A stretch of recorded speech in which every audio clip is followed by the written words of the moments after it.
Secretary General welcomed the announcement by the Saudi-led coalition of a unilateral 5-day renewable humanitarian pause in Yemen, which began overnight on Sunday. The Secretary General urged the Houthis, the General People's Congress, and all other parties to agree to and maintain the humanitarian pause for the sake of all Yemeni people, and urged all sides to act in good faith throughout the pause. He appealed to all parties to exercise maximum restraint in cases of isolated violations and to avoid any escalations. The Secretary General urged all parties to facilitate the urgent delivery of humanitarian assistance to all parts of Yemen, as well as rapid, safe, and unhindered access for humanitarian actors to reach people in need of humanitarian assistance, including medical assistance. Regarding Yemen, the attack on Al-Makha yesterday, the power station which was destroyed, and over hundreds of people were killed and injured, it's said that it was done from the sea by a cruise missile. Others speak about an aerial attack.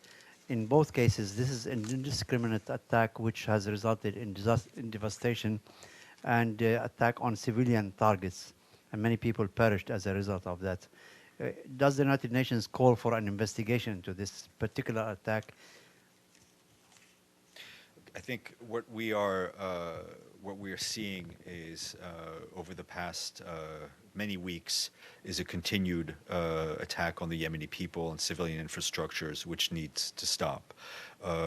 Obviously, there was a unilateral humanitarian pause, which we welcome, called by the Saudi-led coalition.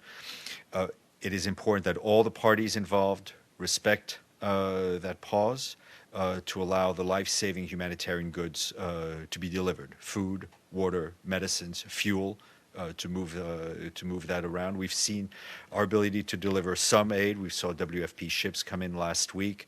There've been some movement, but clearly we know the pause will have taken hold when we're able to deliver humanitarian aid, when the brave humanitarian workers in Yemen, the Yemeni humanitarian workers themselves, feel safe enough to get into a truck and drive that truck and deliver aid. That's when we'll know that the humanitarian pause is fully taken hold. Can you update us on the endeavors by Mr. Ismail Sheikh Ahmed?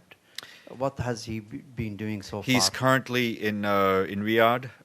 He's been meeting, I know, with GCC representatives. My understanding is that he will soon go to Jeddah to meet with Saudi government officials. He's also been working the phones, been in touch with several key members of the Houthi leadership, to whom he spoke yesterday and over the weekend, and he's continuing his efforts.